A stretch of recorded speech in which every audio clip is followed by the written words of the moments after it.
right, good evening. Thank you very much for joining us tonight. This is the bottom line, and we say business at the speed of thought. Tonight is going to be a very engaging and exciting one. Why? Because we are talking about topics that are affecting the lives of the people on the streets and everywhere else that you can think about. Tonight, we are talking about e-levy. There is a statement that's been made by the President, His Excellency Nana Addo Dankwa Akufo-Addo. We'll have a quick look at that. We'll discuss a bit of the economy. Petroleum prices are going up again, and we have a publication or a prediction from the Chamber of Petroleum Consumers. And anytime they predict, we tend to have these increments, and they are predicting that there will be an increment from the very 1st of March, which is tomorrow. So we'll go into the details of that in the course of our discussions tonight. And then, what is the impact of the Russian-Ukrainian, if you want to call it a war on the African economy, especially those of us in Ghana here? We'll be looking at the data as regards the amount or volumes of importation in various products from the Russian country. So you want to stick and stay with us tonight. It's going to be a very exciting one. We are coming away live from our studios here at Rich. In Accra, we are live on DSTV channel 277, and of course, live on Chairman Kwesi Afriye's page on Metro TV. You want to watch us on Facebook. Metro TV is also live on Facebook. Kindly drop your comments, and we will run them by our guests tonight. My name is Kwesi Afriye. Stick and stay with us. We'll be right back.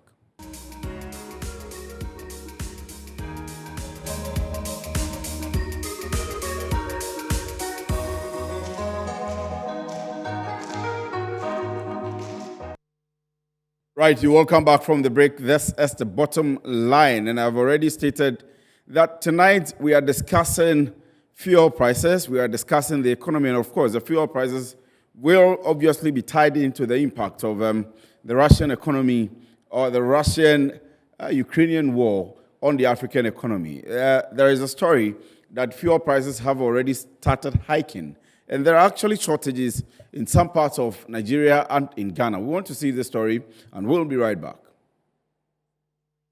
With a week-long shortage of petrol, as Africa's biggest economy struggles to end crippling fuel shortages, the West African country faces fuel shortages after gasoline was delivered with too high a content of methanol, which is a regular additive to gasoline in small amounts. Nigeria depends almost entirely on imports to meet its domestic gasoline needs. Commercial driver Abraham Jeremiah said he has been unable to earn any money for days because he has been queuing for petrol. Today, I couldn't make anything. Yesterday, today, I'm here. And my family are suffering one way or the other. And the children, school, fish and other things, I could not meet up because of the fuel issue. You can see everywhere choked up. So we're praying if God will help us today to get the fuel fine. If not possible, we are praying. In Ghana, the 15% increase in transport fares takes effect today. Here are some reactions from passengers. A day like this, I spend like almost 50 cedis for my movements. So now I'm looking at making it extra like 70 cedis.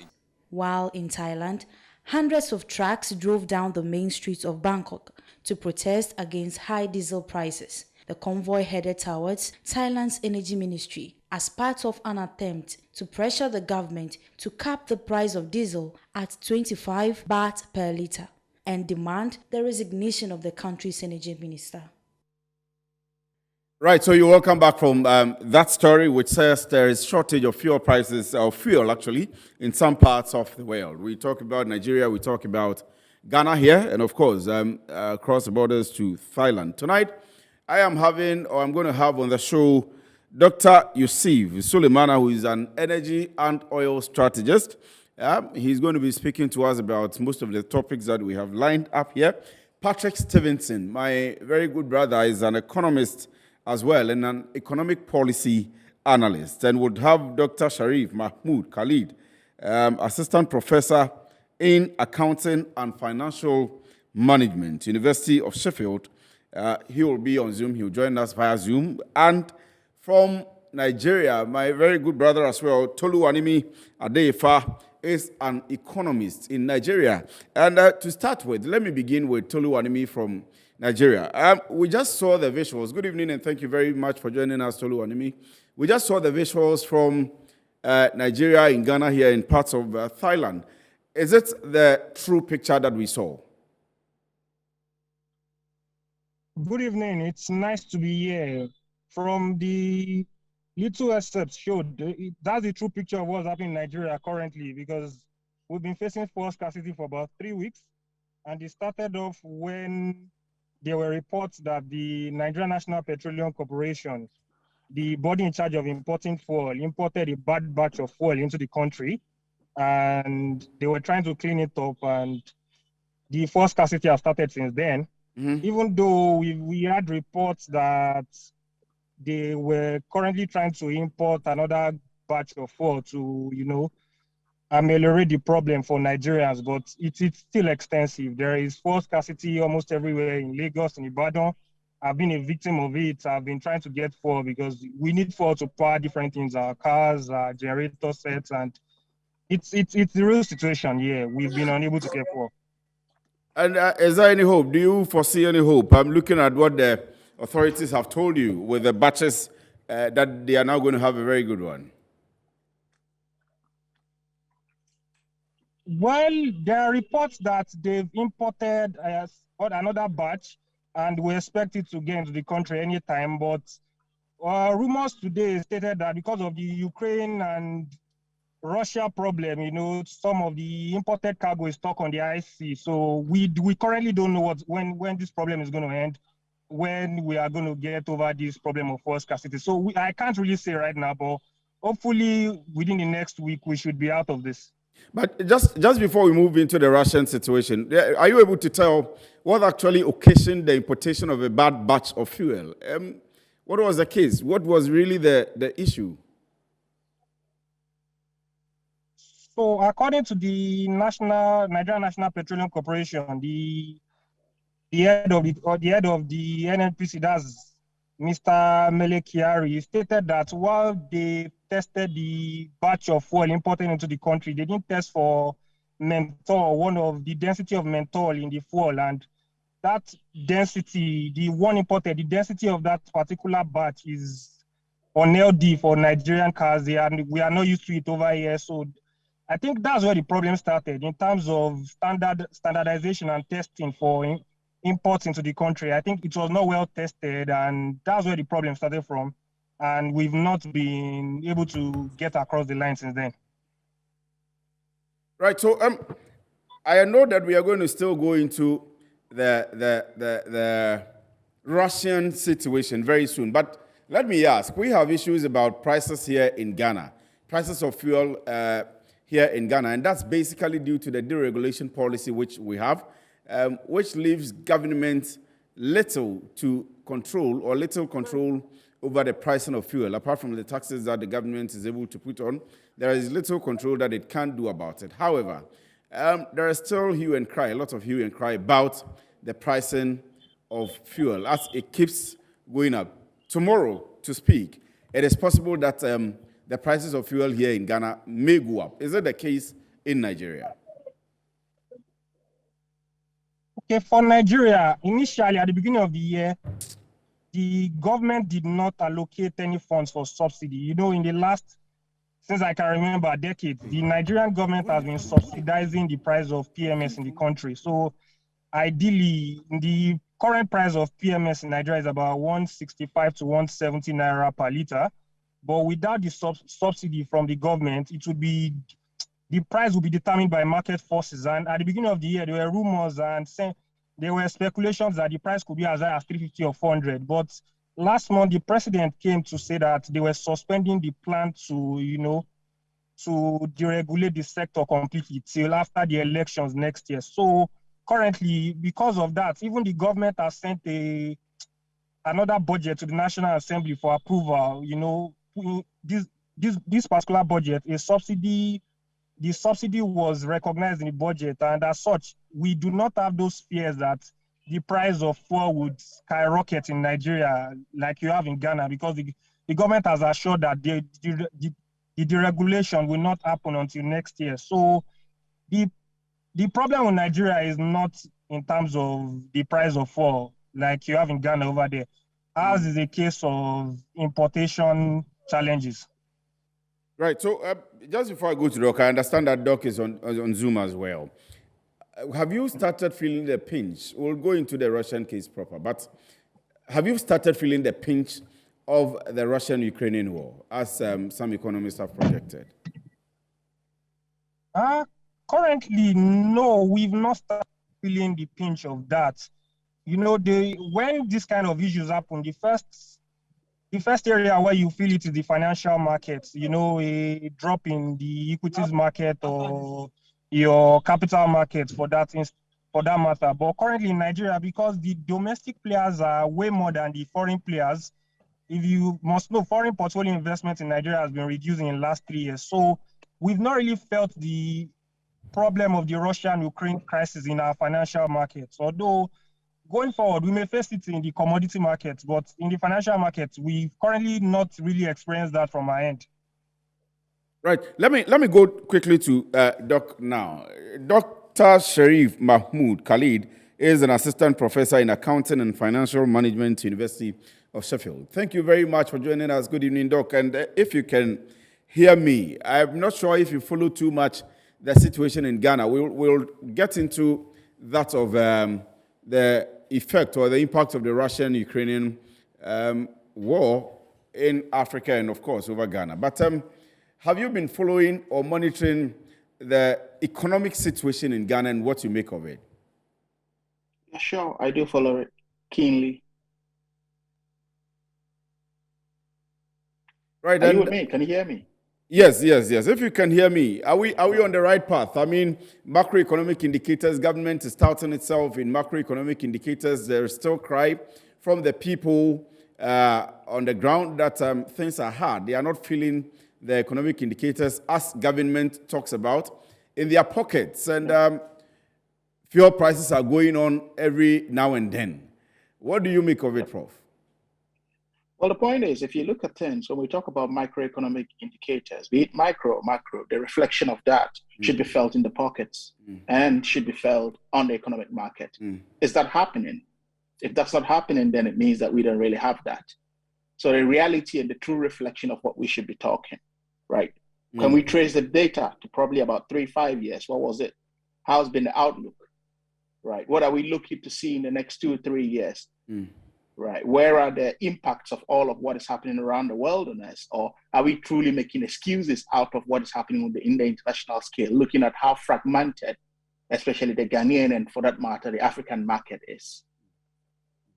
The excuse that have been given over the period, I think for the last 1 year is COVID had a great impact and we are coming out of the ravages of COVID. And so we shouldn't expect that much speed. Do you agree to that? Well, I don't, because if you look at it post-COVID, right, there's been a huge recovery. Markets are opening up, opportunities are opening up. How are we taking advantage of this, right? Also, we went into some debt during COVID crisis. What sort of investments or where did these monies go into to actually turn the economy around when the markets opened or when opportunities are open? I think these are the fundamental questions we should be asking, because during COVID, if any stimulus packages were coming in, they were going directly into the economy, right, to prepare it for a post-pandemic recovery and also to stimulate businesses so they could stay afloat. How did this happen? I believe it's about time we begin to have a post-mortem of the sort of investment we had during COVID and now in the post-COVID era, what impact that has on the reflections of the economy. If anyone is trying to make an excuse over COVID, I think that would be very disingenuous in economic terms. But I agree to your point. And government has or believes that the way out of all of this is taxation. And we saw some years back the talk about productivity, moving away from productivity, or moving away from taxation into productivity, and expanding the economy. However, it looks as if we are coming back to taxation, and now there is e-levy. You can't tax an economy to grow, right? Because if you're taxing an economy, then you tax it to the ground, because taxation is not, it's one of the key elements. It's one of the key elements that could probably get or bring in some revenue for a purposeful development or a targeted form of development. It is not aimed at growing or having a sustainable development of an economy. So if you're going to rely on taxation to grow an economy, you would fail it. Right. So you don't agree to all the things that have been said about e-levy, and the focus of the discussions have been that we need to expand the tax net. If you look at the population of Ghana, over 30 million people, you have less than 10 to 15% paying, for example, income tax. And these are people that are in the formal sectors of the economy.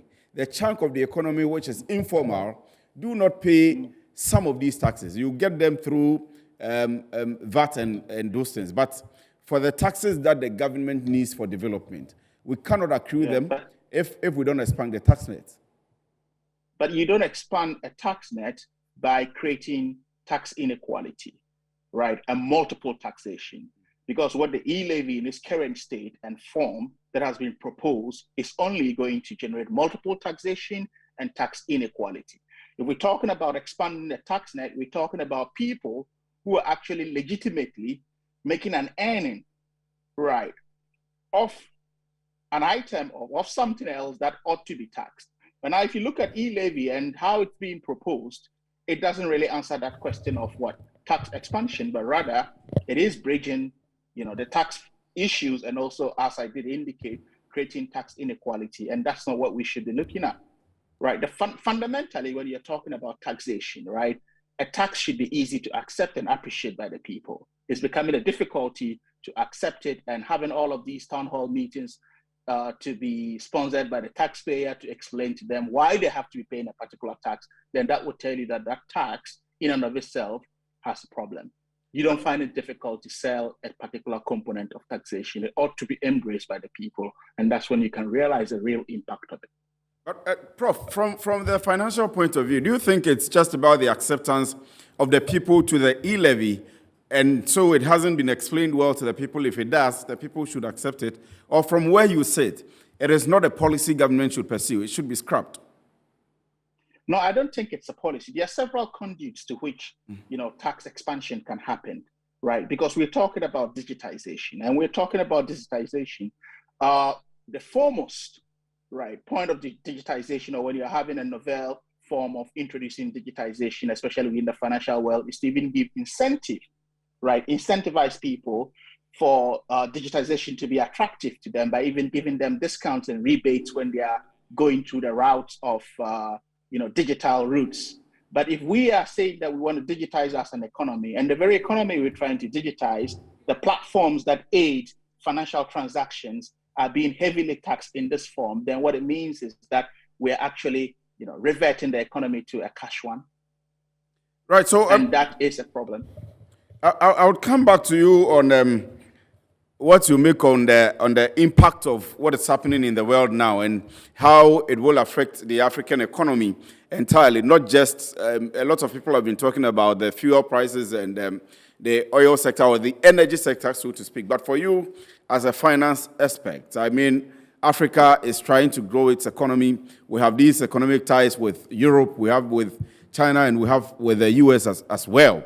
And whatever happens across these countries will impact us financially. Our trade, we have these trade agreements, it will affect it. Our investments, our importations, it will obviously affect it. So I'll come to the studio, but I'll come back to you to ask you, what do you think, apart from the energy sector, will be the problem of Africa, especially in Ghana here? But let me come back to Dr. Suleiman, who is seated here in the studio. Doctor, good evening to you, all the way from Oman.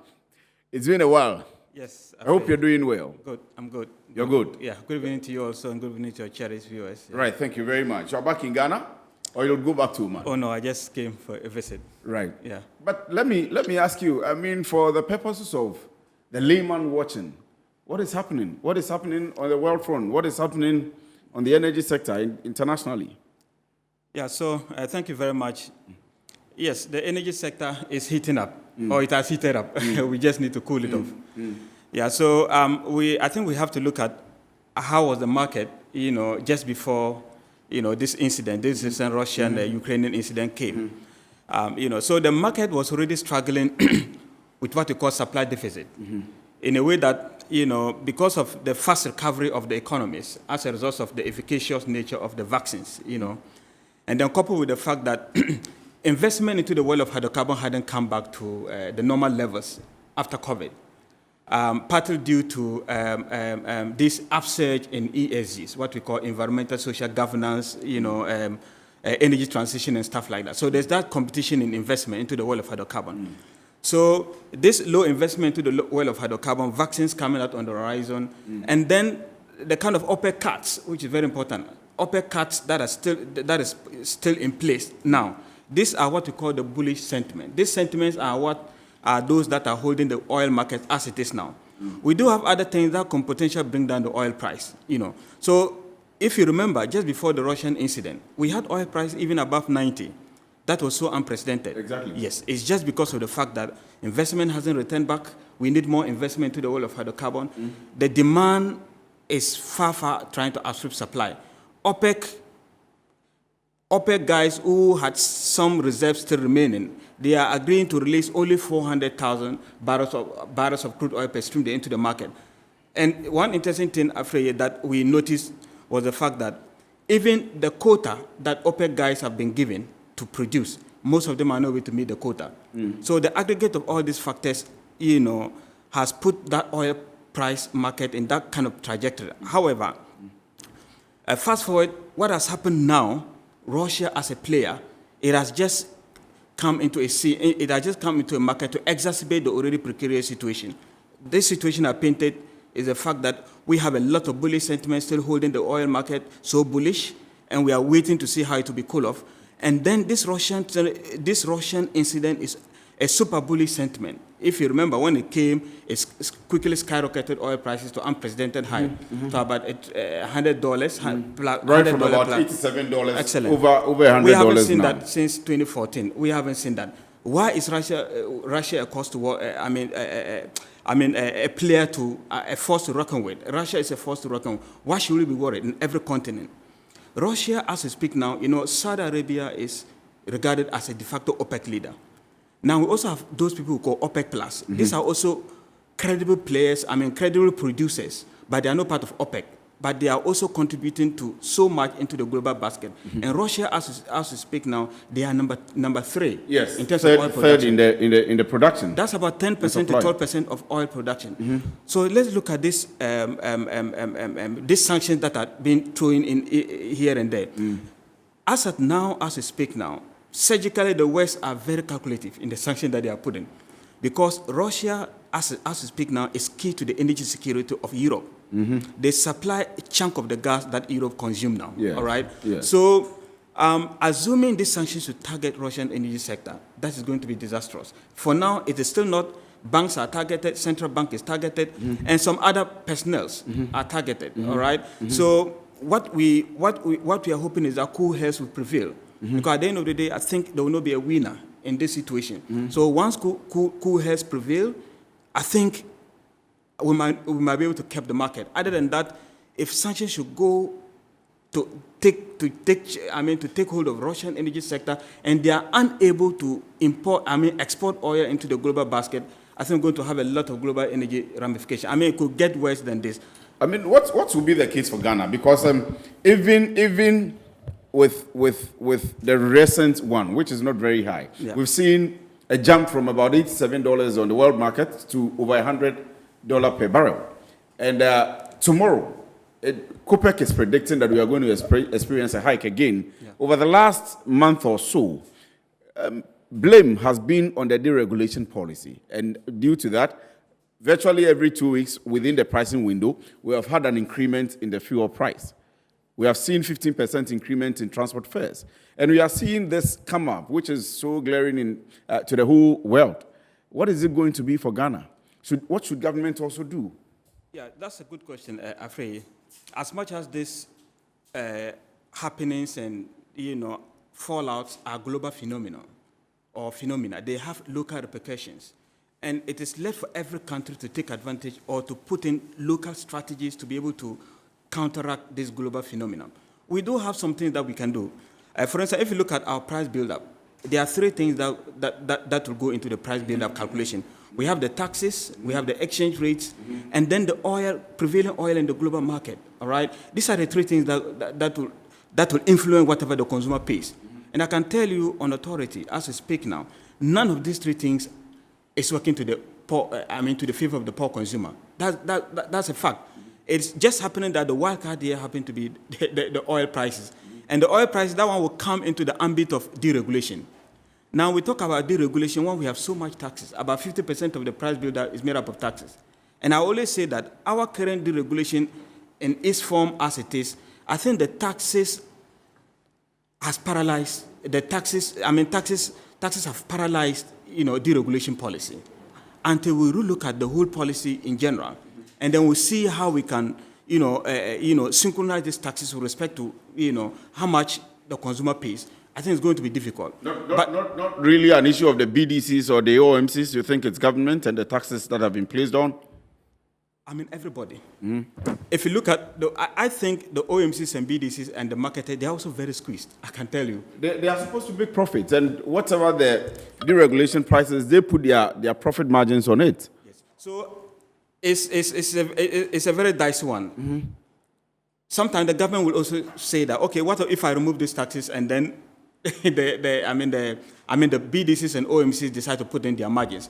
But you see, if the market is very competitive, what I think now cumulatively is the taxes. All right, the taxes have paralyzed the effectiveness of deregulation. However, all hope is not lost. I think there are some couple of things that we can do. You asked a good question that, what can we do? Are we going to be living under the mercy of international dynamics? No. I think in most jurisdictions, especially where we are coming from, we have a seamless link between the upstream and downstream. Remember, if you operate these two streams as segregated entities, you live to suffer.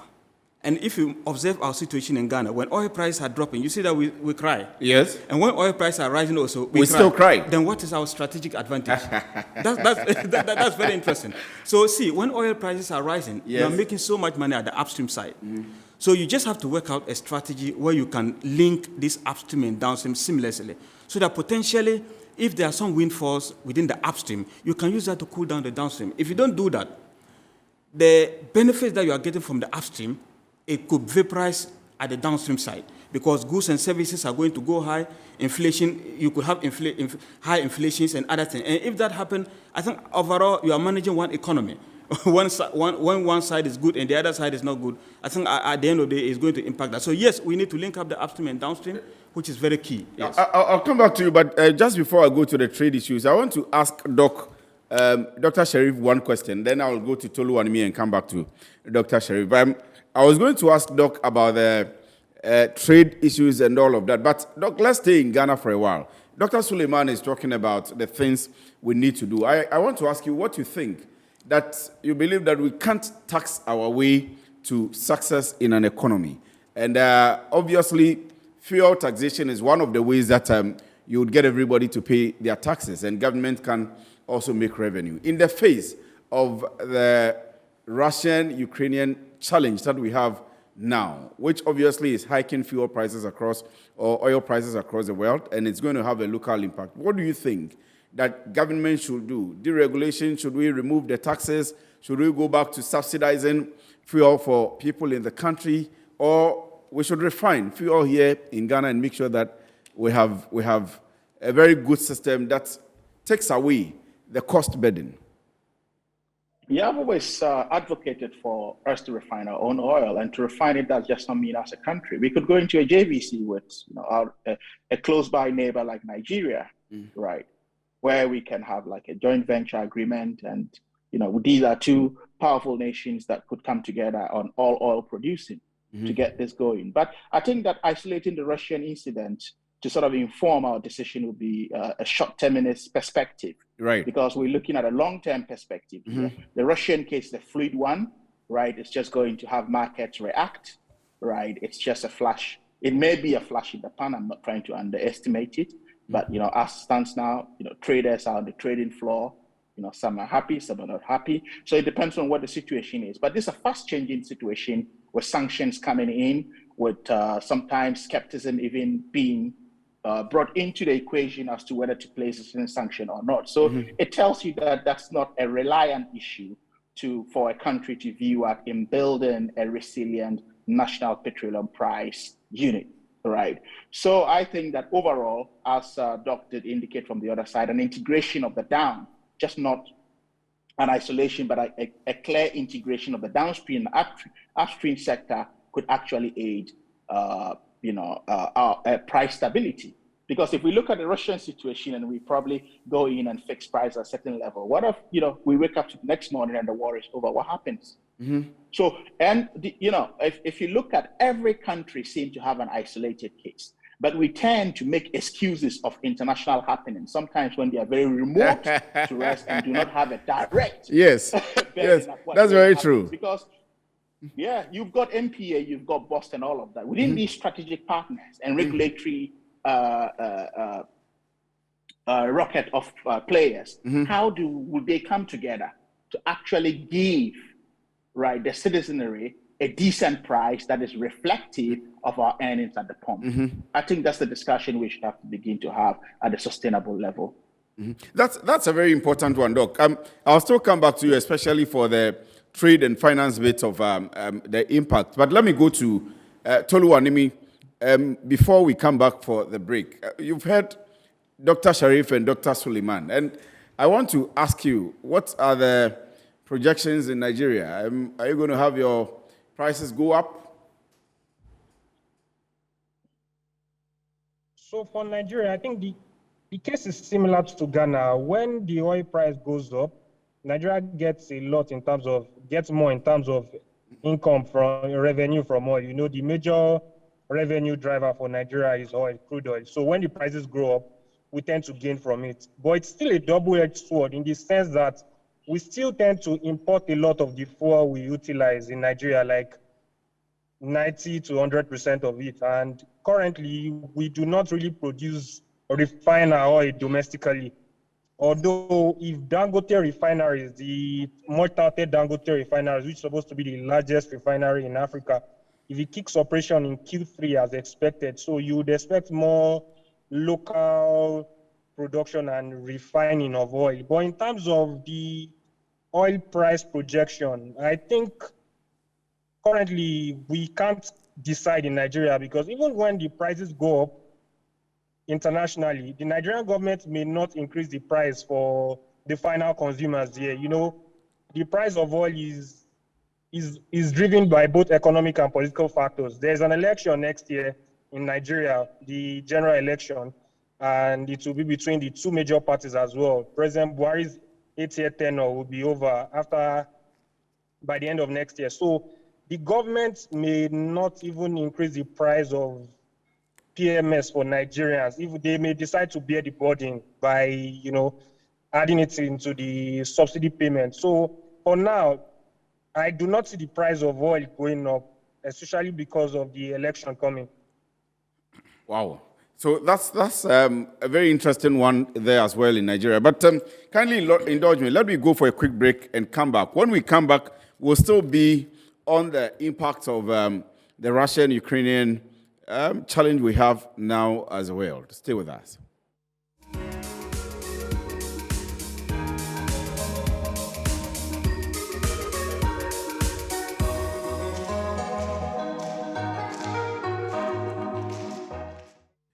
You're welcome back from the break. This is the Bottom Line. I'm still live here in the studio with Dr. Suleiman. You see all the way from Oman. He is an energy expert. I still have Dr. Sharif MAHMUD KHALID, Assistant Professor in Accounting and Financial Management, University of Sheffield. And I still have Tolu Animi all the way from Nigeria, live on Zoom as well. I'll begin this one from the studio. And we were talking about the way forward for us as a country, and of course, the government of Nigeria. And Tolu Animi had explained that due to the impending elections, he doesn't foresee government adding up or allowing the fuel prices to hike. And all of the other issues that have come up. But in Ghana here, we have a situation on our hand, which is the deregulation policy, which is the fact that we export or we produce and export crude. And so when the prices goes up, we are happy. But then the refined one, we want the prices to come down. And we are asking what the way forward should be. Dr. Sharif had laid down the basis. And you said you wanted to add up a bit to Dr. Sharif's point. Yeah, so what I wanted to add is the fact that apart from linking up the upstream and downstream seamlessly, I mentioned that exchange rates play very crucial role in the price buildup. Most of this that we have in this volatility, a lot of it also is coming from the wobbling of, the weakness in the cedi. Exactly. All right? And why is it so? See, the forex market, so far as the dollar is concerned, the greenback is concerned, it's about also supply demand. If there's so much pressure on it, for sure it's going to be a scarcity will set in. So let's assume that if we had opportunity to be able to, refine some of our crude locally, and so most of these, our BDCs and OMCs, assuming they are able to, source this product locally, I think it's going to reduce a lot of burden, You think Tamale refinery should be refining by now, and we should be expanding it's long their overdue. capacity?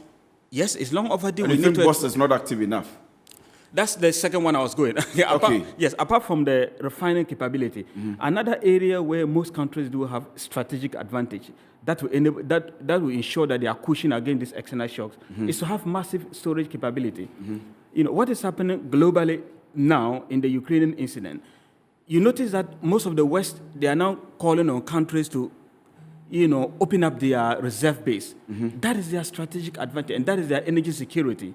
So if you look at the way BOSS was set up, I think it was set up to do similar thing. So what we need to do, we have to reactivate most of these downstream critical infrastructures. Refining, we have to make sure that we do we do local refining, and then we have to expand this storage capability. Let's make sure that all the depots are working and working efficiently, so that in situations like this, some strategic reserve, if possible, could be released. It's an expensive undertaking, I must say, to have storage capability, but it is an energy security pressure relief. That's a long-term action. But that's, looking at the current situation, but that's what we've been saying. long term. We need to start it from there. So looking at the current situation that is happening, I think we just need to look at probably the taxes, something that can be done with the taxes. If we can do something about that, that will help cool down the pumps. Yeah. Let me come to you, Dr. Sharif, and I don't know if you've heard the President's concern, which was put out by the Minister of Information regarding the impact on especially our economy. And I'll try and quote him. The early parts of the statement was about the impact on the energy sector, but he speaks about the transport sector as well. And I think paragraph 8 of the statement says, if the situation continues or even worsens, he said the ripple effects could be more broad-based and have an impact on other commodity prices, trade, financial markets, and potentially monetary policy. And then I'll jump to, I think, paragraph 7. Part of it also reads, according to the President, at the micro level, higher oil price increases the cost of production, especially for firms that use fuel as an input and or engage in transporting goods from one place to another. Also, an increase in oil price increases the household's expenses on petroleum products, leaving less to be spent on other goods. This is the long run negatively affects the individual's income and standard of living. The President believes that this will affect the standard of living of Ghanaians if it pertains.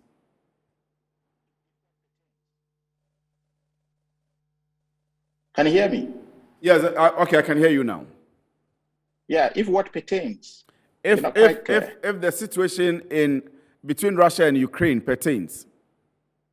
I don't know how this was arrived at in any advisory capacity and by whatever form of intellectual ability, but I think that this is not fair on the outlook of Ghana, because I'm wondering how anyone in an advisory capacity with knowledge of either economic or social policy or any policy whatsoever could hurriedly put this together, because it doesn't reflect the situation on the ground. Because even countries, you have the UK with BP that has probably over 40% investment in Resnov in Russia would not even put out such a statement, because what direct trade do we have with the Russian government? Because whatever battering we will be having would be a third-party issue, because Europe, let's say, they haven't even turned the gas valves off as of now, so things are still okay with Europe. So I don't know how that conclusion ever, by whatever stretch of imagination, could have been arrived at. And I think that anyone that's really... The statement clearly says that if the prices increase, households' expenses on petroleum products will be very high. Yes. And that will leave less to be spent on other goods. So people, by way of definitely. transportation... But the point, I mean, when we're talking about petroleum, we're talking oil and gas here, don't we? Right? Okay, already we have Ghana Gas that's been in full operation, making supplies to some industries. Right? What's the strategic role as of now in this whole grand scheme of things? I think that government should be coming out to tell us that. Right? So domestically, what are we doing? What's Ghana Gas' role in all of this as far as its production of gas to industry and the likes are concerned, which also deploys some of what it is to the domestic base. So I think that we should be speaking to our domestic market more than what is happening now, because I don't see where the direct impact is coming to our economy. Yes, we may have some back-in, but it hasn't reflected as of now. And if anyone is saying it is, and if it continues, as I said, it's a fluid situation. It keeps changing, right? They go into talks tomorrow, prices are going to change, and the market would have a different outlook, right? So that pendulum is going to keep going, and we can base that to start making excuses as a government, or as a regulator, or as a provider of a resource. Let me coming from, because let me read this one. Maybe I'm not getting some clarity here. Yes. But let me read the second one, which they say is at the macro. So the first one I read was, according to them, at the micro level. But let me see if there is some meaning to this as well, or you think government is still making excuses for probably the economic hardships. So it says, at the macro level, the higher production costs associated with rise in oil prices are often passed on to the final consumer by the supplier. This contributes significantly to the rate of increase in the general price level of the economy. Again, tension between the two countries can generate ranging risk aversion, which will affect funding and investment conditions. Doc? Yeah, all of this we agree. But what I'm saying is that this is a very fluid situation, and they're jumping the gun. What our domestic reserve strategies that we have in place, right? As far as strategic reserve is concerned, as far as domestic cushioning is concerned, I think that's what government should be telling us now. Right. So thank you very much on that one. It means government should focus on what is happening within the country rather than concentrating more on what's happening in Russia. Not that. What I'm saying is that they can preempt. Right, we can begin to, take actions to prevent the impact of some of these. But the statement, as you read it to me, as I said, unless I'm not really comprehending certain things right, it's as though the impact has already happened, and they are trying to tell us why that we are in this kind of economic situation. And what I'm saying is that impact does not have any reflection on the economy as it stands now. It is a build-up case, right? Much as it's even building up, it is very fluid, because if Ukraine and Russia decide to go into talks tomorrow, the market is going to have a different outlook, right? So, but in the meantime, right, given our strategic reserves, given our current energy policy and the likes of that, how is that cushioning the average Ghanaian? I think that's what the government should be telling us. So let me give you your final words because of time, so that I can come back to Tolu Animi and in the studio. In summarizing everything, we should just focus on the domestic. No, factors. I'm not saying we should focus on we should have the eye on the international market, but we shouldn't begin to just start to make excuses out of an emerging international issue. Wow, that's a very good point, me. Thank you very much, Doc. But let me come to you, Tolu Animi. In Nigeria, what do you think, from your end as an economist, the government should do? You think that government will not want to push the burden of the fuel price hikes onto consumers because of impending elections? But what should government do? So, in my opinion, I think over the years we've spent a lot subsidizing the consumption of petrol in the country. And from basic economic tenets, we should be subsidizing the production of a commodity, not the consumption of that commodity. Because by subsidizing the consumption of petrol in Nigeria, what we've done is create an arbitrage for rent seeking and scam in that sector. If you follow the Nigerian market well enough, about 10, 11 years ago, the administration of Goodluck Jonathan tried to remove subsidy completely in order to allow the market to determine the prices of PMS. But there was a massive protest. And then what we discovered was that the price of PMS in Nigeria is lower than other neighboring African countries. So what some importers do in collusion with, officials, the officials of the DPR and NNPC that do the inspection in terms of, purchases of crude oil, what they do is some importers are colluded with these guys, and they will have it in their record that they brought a certain amount of PMS into Nigeria, imported a certain amount of PMS in Nigeria, but they will go through our porous borders and go ahead and sell it in Benin or Cameroon.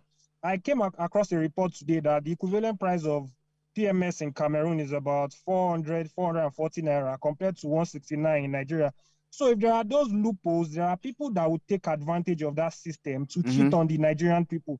So ideally, the government should allow the market to determine the, price of crude oil, and we should be looking at, local production of PMS. But currently, Nigeria's refineries are not working, and we are hoping that the refinery being built by the Dangote industry would take up that challenge and, assist the country to increase its own production of PMS. But till that is done, the PMS issue would be a political issue. It will be treated as a political issue rather than an economic issue.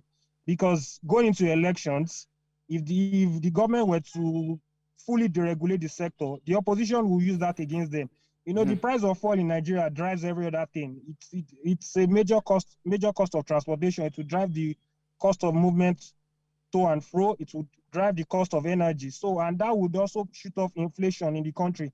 So ideally, from an economic sense, the market should be deregulated completely. But because of the inefficiencies of the government over the years, in terms of refining crude oil, they wouldn't do that. They would wait till after the election, wait for the next administration to take up that burden. Right. Thank you. Right. So thank you very much, Tolu. Let me now come back to you, Dr. Suleiman from in the studio here. Your final words, what do you think should finally be the way forward? You've mentioned the issues about Boston, the issues about Tor.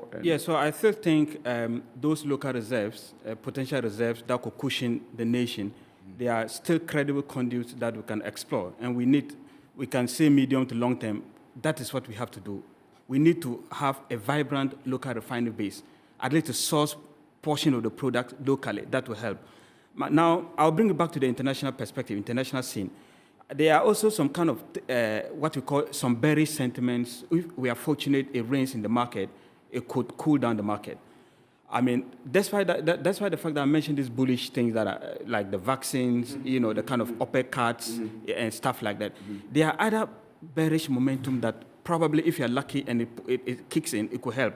Number one, you remember I told you that shale patch from US, they used to be the most credible counterbalancing force for OPEC dominance. OPEC used to always be, the market movers, and now they control the market. Now, shale patch is doing what we call capital discipline, all right? If Biden is able to sit down with them and they break off from that capital discipline and then produce more oil, because at the end of the day, in fact, if shale patch comes up with more oil, and then OPEC also, the reserve capacity, they decide to push it back to the market, that would be very good. The market could cool off a little bit. Other than that, anything outside shale patch coming back from their capital discipline to production mode, or OPEC not moving away from this production cuts and then releasing this into the market, it's going to be difficult. And I think locally, there's nothing much we can do except we depend on our local capabilities. Yeah. Dr. YUSSIF Sulemana is an economist, an energy expert, and oil strategist all the way from Oman. He joined us in the studio. Dr. SHARIF, MAHMUD, KHALID is an assistant professor in accounting and financial management, University of Sheffield. Tolu Wanimi Adeyefa is an economist from Nigeria. They all joined us on Zoom, and Dr. Sulemana was in the studio here to discuss the e-levy, to discuss fuel price hikes, and to discuss the impact of the Russian-Ukrainian challenge. We have the impact of it on the African continent. Thank you very much, gentlemen, for joining me this evening. My name is Kwesi Free, and this has been the Bottom Line. We say business at the speed of thought. Thank you very much for doing the watching as well. Good evening.